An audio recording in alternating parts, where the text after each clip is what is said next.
ہاں اگر اچھی نیت سے بنایا جا رہا ہے کہ بھائی لوگوں کو رہائش کا موقع ملے پھر ٹھیک ہے, پھر یہ دنیا نہیں ہے, یہ تو آخرت ہے, پھر کاروبار بھی وہ نیکی بن جاتا ہے.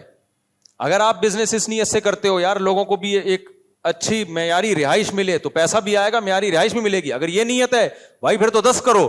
لیکن عام طور پہ لوگوں کی یہ نیت ہوتی نہیں ہے. تو نبی صلی اللہ علیہ وسلم نے فرمایا لو کان لابن آدم وادی من ذہب احب ان یکون لہ وادیان. آپ نے فرمایا کہ اگر ابن آدم کو 2 پہاڑوں کے درمیان سونا بھر کے دے دیا جائے نا تو اس کی خواہش ہوگی کاش اس جیسی 2 وادیاں اور ہو جائیں میرے پاس. یہ تو ابھی آپ کو لگ رہا ہے کہ نہیں ہماری بالکل خواہش نہیں ہوگی, اللہ تو ہمیں سونے کی ایک وادی کیا 2-3 ڈلے دے دے بس ہم خوش ہو جائیں گے. یہ ابھی محسوس ایسا ہو رہا ہے آپ کو, جب ملیں گے فوراً 2-4 دن کے بعد آپ کہو گے یہ 4 اینٹیں سونے کی اس کو 8 کیسے بناؤں میں, تو سکون میں نہیں آئے گا میرے بھائی صاحب سمجھ رہے ہو بات کو, سکون میں کبھی بھی نہیں آئے گا. سکون میں جب ہی آئے گا جب خرچ کرنا سیکھے. یار مر جاؤں گا کل پتہ نہیں, چلو یار یہ والا پلاٹ اٹھا کے کسی کو دے دو, غریب کو دے دو, یہ فلاں کو دے دو, یہ فلاں کو دے دو. ایسا نہیں سارے دے دیں پھر روڈ پہ بیٹھے ہوئے ہوں, ایک اعتدال سے. تو جعل اللہ فقرہ بین عینی وفرق علیہ شملا. نبی نے فرمایا اللہ اس کی فکروں کو سمیٹنے کے بجائے بکھیر دیں گے. رات کو سونے کے لیے لیٹے گا 20 فکریں مسلط ہوگی, یار یہ بھی ہو جائے, یہ بھی نہیں ہو رہا, وہ کام ٹھیک ہوا تو وہ فائل اٹک گئی ہے, یہ کام ٹھیک ہوا تو وہ کام اٹک گیا ہے, کچھ بھی نہ ہونا بیگم عذاب بن جائے گی. ایسے کیس آتے ہیں, سب کچھ سیٹ چل رہا تھا, بہت اونچے گھرانے میں شادی کی, بیگم نے ایسی جوتیاں لگانا شروع کی ہے نا سر پہ, ایسے ڈپریشن میں گئے ہیں کہ نہ چھوڑ سکتے ہیں. ہمارے حضرت کے پاس ایک کیس آیا فیکٹری کے مالک کا, بہت کروڑ پتی آدمی تھا, اس کی بیگم عذاب جان بنی ہوئی تھی اس کے لیے نا. تو اس نے حضرت سے آ کے بتایا کہ میری بیگم یہ کر رہی ہے, بہت ہی ذلیل کیا ہوا تھا اس کو بیچارے کو. تو حضرت نے فرمایا طلاق دے دو بھائی, پھر اتنی بڑی مصیبت ہے تو کیوں. تو اس نے کہا کہ طلاق دوں گا نا تو وہ بھی فیکٹریوں کی مالک ہے, اس کے باپ نے بولا ہے کہ طلاق دینا تو میرے جتنے مزدور ہیں نا اتنی ہی تیری بوٹیاں ہوں گی, ہر مزدور کے حصے میں ایک بوٹی, کیونکہ انصاف, تاکہ سب کے ساتھ کیا ہو. تو ہمارے حضرت نے جب یہ سنا فرمایا پھر مار کھا. فرمایا کیونکہ ضرب الحبیبی زبیب, محبوب کی مار کشمش کی طرح ہوتی ہے, پھر اس مار کو انجوائے کرو. آپ دیکھو جب آپ کے پاس کوئی کام ہو رہا ہو نا آپ کے ساتھ اور آپ کے پاس بھاگنے کا راستہ نہ ہو تو پھر کیا راستہ ہے, انجوائے کرو آپ, ٹھیک ہے نا. جب پٹ رہے ہو اور بھاگنے کا راستہ نہیں ہے تو اس پٹائی کو کیا کرو, انجوائے کرو. تو یہ بھی ایک قول ہے کسی بڑے بزرگ کا. تو نبی صلی اللہ علیہ وسلم نے فرمایا جمع لہ شملہ فرق علیہ شملہ, اللہ اس کی فکروں کو سمیٹنے کے بجائے بکھیر دیں گے. اور فرمایا وَلَمْ يَأْتِهِ مِنَ الدُّنْيَا إِلَّا مَا قُدِّرَ لَهُ, اتنی ٹینشن کے بعد بھی اس کمبخت کو دنیا ملے گی اتنی ہی جتنا اللہ چاہے گا. اللہ نے مقدر میں لکھی ہوگی تو مل جائے گی, نہیں لکھی ہوگی پورا زور بھی کمبخت لگا لے گا نا, 4 ٹکے ہاتھ میں نہیں آئیں گے. ہمیں موٹیویشنل اسپیکر نا سکسیسفل لوگوں کی مثالیں دے رہے ہوتے ہیں, یہ دیکھیں انہوں نے محنت کی اور آج یہ کہاں پہنچے ہوئے ہیں. بھائی صاحب پورا ڈیٹا جمع کرو, بھائی صاحب پورا ڈیٹا جمع کرو, پھر بتاؤ کہ اس سے ڈبل بھی بہت سے لوگوں نے محنت کی ہے, دھیلا بھی ہاتھ میں نہیں آیا ان کے, کوئی حادثہ ہوا سب برباد ہو گیا. اور بعض دفعہ محنت کسی اور نے کی, پھل کسی اور نے کھایا. ہمارے ایک جاننے والے نے اتنی محنت کر کے فیکٹری لگائی, بزنس کیا, چاچا نے قبضہ کر لیا, کک آؤٹ کیا, روڈ پہ آ گیا بیچارہ. وہ کہہ رہے یار میں نے محنت کر کر کے کاروبار کو کہاں لگایا, چاچا مضبوط آدمی تھا, اس نے ایسی چالیں چل کے کک آؤٹ کیا. مسجد کوئی اور بناتا ہے, قبضہ کوئی اور کرتا ہے, رشتے کا پیغام کوئی اور بھیجتا ہے, شادی کسی اور کی ہو جاتی ہے. جس کو آپ نے بھیجا ہوتا ہے وہی اپنی کر کے آ رہا ہوتا ہے, وہ آپ ہی کو کاٹ کے آ رہا ہوتا ہے. ایک آدمی نے کہا میں نے دوسری شادی کے لیے اپنی پہلی بیوی کو لے کر گیا ہوں تو شادی نہیں ہو رہی. میں نے کہا وہ بھائی تیری شادی نہیں کروا رہی ہے, وہ کاٹ رہی ہے, ٹھیک ہے نا. تو ساری محنتیں ہو کے بھی رزلٹ بعض دفعہ زیرو ہوتا ہے.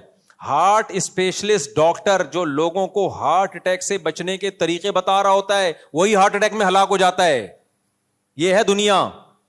شوگر اسپیشلسٹ جو شوگر کی دوائیاں ایجاد کر رہا ہوتا ہے, اتنا بڑا ریسرچر ہوتا ہے, اسی کو گردے فیل ہو جاتے ہیں شوگر سے. گردوں کے اسپیشلسٹ ڈائلسس کروا رہے ہیں. جم میں آدمی دل کو کمزور کرنے کے لیے جاتا ہے یا مضبوط کرنے کے لیے؟ مضبوط. کتنے کیسز ہیں جم ہی میں اٹیک ہوا مر گیا, گئے تھے دل کو مضبوط کرنے کے لیے, ویٹ اٹھایا, چلو بھائی انا للہ ہو گیا. یعنی جو کامیابی کا ذریعہ جو چیز تھی وہی چیز ناکامی کا ذریعہ بن گئی.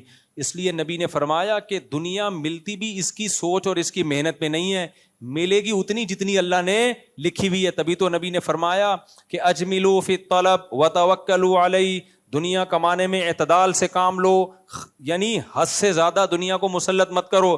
وجہ اس کی کیا ہے؟ اللہ پہ توکل کرو, اس لیے کہ اللہ نے مقدر میں لکھی ہوئی ہے اپنے نصیب سے زیادہ کا تم نہیں کما سکتے. تو جب نہیں کما سکتے بھائی اعتدال سے. آپ کو پتا ہے بعض موٹیویشنل اسپیکر جو لوگوں کو پیسہ بنانے کی ترغیب دیتے ہیں, میں کسی کا نام نہیں لیتا, وہ بعض ان میں ایسے ہیں جو کھسک گئے ہیں, ڈپریشن میں چلے گئے ہیں, کیونکہ اتنا ہر وقت وہ پیسہ پیسہ پیسہ پیسہ بناؤ پیسہ بناؤ, اور خود بھی پیسہ کاروبار, وہ ہوتے ہوتے نہ سکون مل رہا ہے, نہ نیند ہو رہی ہے, نہ بچوں کو ٹائم دے رہے ہیں. اتنا زیادہ دماغ پہ جب ایک چیز کا بہت زیادہ بوجھ ہوتا ہے, دماغ کی سیٹنگ آؤٹ, دماغ خراب ہونا شروع ہو جاتا ہے. تو یہ نبی صلی اللہ علیہ وسلم کی حدیث کا مطلب ہے. تو میں ٹینشن پہ اس لیے بار بار میرے بھائی بیان کرتا ہوں کہ میں کوئی سائیکیٹرسٹ نہیں ہوں, سائیکولوجسٹ نہیں ہوں. یہ ٹینشن اللہ کو پسند نہیں ہے. یہ وہ ٹینشن ہے جس پہ ثواب نہیں ملے گا آپ کو, بلکہ گناہ ملے گا. اب دیکھو پچھلے جو قومیں تھی نا انبیاء کی, وہ گھر بنانے کی ٹینشن بہت زیادہ لیتی تھی.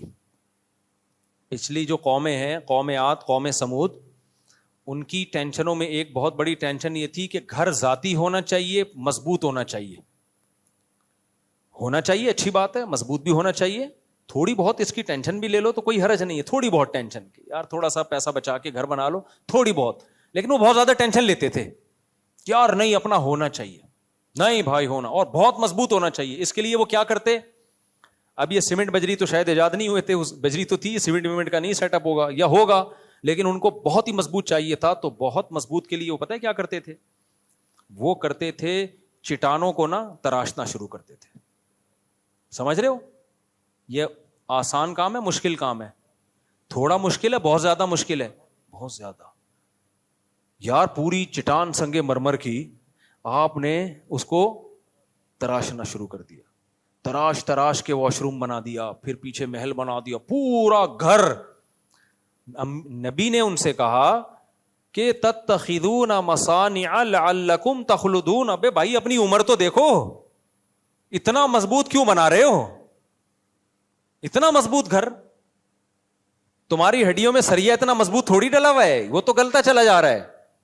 ہڈیوں کا سریا تو بہت تیزی سے 40 سال کے بعد ختم ہونا شروع ہوتا ہے. گھر اتنا مضبوط, اتنا مضبوط. بھائی بچوں کے لیے بنا رہے ہیں تو بھائی بچے اپنے لیے خود بنا لیں گے نا. اگر بچوں کے لیے بنانا ہے تو بچوں کی بھی اتنی زندگی نہیں ہے. اپنی زندگی کو, آدھی زندگی کو گھر بنانے میں برباد کر دیا, کوئی اور کام کر لیتے, حالانکہ حلال پیسوں سے بنا رہے تھے. میں جو ذاتی گھر کے بارے میں بار بار بولتا ہوں, مجھے شوق نہیں ہے میرے بھائی. ذاتی گھر میں زیادہ دلچسپی لینا یہ شریعت کے مزاج کے خلاف ہے. بہت پیسہ دیا ہے بنا لو, نہیں ہے چھوڑ دو ایسی کی تیسی. یہ اینٹ اگر آپ کی اپنی نہیں ہے لیکن بیٹھنے کا موقع مل رہا ہے آپ کو, اور سونے کا موقع, ایک گھر آپ کا اپنا نہیں ہے لیکن آپ کو رہنے کا موقع مل گیا, پنکھا چل رہا ہے, کھڑکی سے ہوا آ رہی ہے, دوسری راستے سے نکل کے جا رہی ہے, دھوپ مل رہی ہے, کوئی بات نہیں. کروڑوں روپے اس نے لگائے, انجوائے کون کر رہا ہے اس میں؟ کرایہ دار. کوئی بات نہیں, لائف کو انجوائے کرو. اتنی پاگل پنا ہے. میں تو, مجھے بہت غصہ آتا ہے جب کوئی آ کے کہتا ہے مفتی صاحب اپنا گھر اپنا ہی ہوتا ہے, اور کاش میرا ذاتی گھر ہوتا. میں نے کہا کیوں, پھٹے پہ نہیں لیٹے گا اگر تیرا ذاتی گھر ہوگا؟ ذاتی گھروں سے کیا جنازے نہیں اٹھتے؟ نہیں مفتی صاحب کرایہ دار کی ٹینشن ہے. بھائی صاحب ذاتی گھر کی ٹینشن اس سے بڑی ہے, تو بنانے میں کتنا ٹائم لگے گا. بہت پیسہ دیا ہے تو بنا لو بھائی. جن کو بہت پیسہ ہے وہ تو پھر ٹینشن بھی نہیں ہوتی نا ان کو, وہ پھر میرے پاس تھوڑی آئے گا روئے گا ہائے مفتی صاحب ذاتی گھر نہیں. یہ تو غریبوں کے مسئلے ہیں نا, میں غریبوں کو خطاب کر رہا ہوں. غریبوں, ٹھیک ہے, میں تمہیں خطاب, آپ کے علاوہ جو غریب ہے ان کو خطاب کر رہا ہوں. جب ایک صاحب نے مجھے کہا مفتی صاحب آپ کہہ رہے ہو ذاتی گھر نہیں, اب غریب آدمی کے لیے کرایہ دینا کتنا مشکل ہے. میں نے کہا یار آپ کے مینٹل لیول کو سلام ہے, بیچارے غریب کے لیے کرایہ دینا مشکل ہے, کروڑوں روپے کا ذاتی گھر خریدنا آسان ہے. جس کے لیے کرایہ دینا مشکل ہے, ہم اس کو ترغیب دے رہے ہیں ذاتی گھر ہونا چاہیے. وہ ڈپریشن سے نہیں مرے گا تو اور کیا ہوگا, مر رہے ہیں خالی, یہ ہوائی بات نہیں ہے. ساری زندگی محنت کر کر کے 60 سال میں جا کے اپنا گھر بناتے ہیں. اپنا گھر اپنا ہی ہوتا بھائی صاحب, اب آپ کے لڑکنے کا ٹائم آگے ہے. اب قبرستان میں بنا لیتے گھر, اب تو ختم.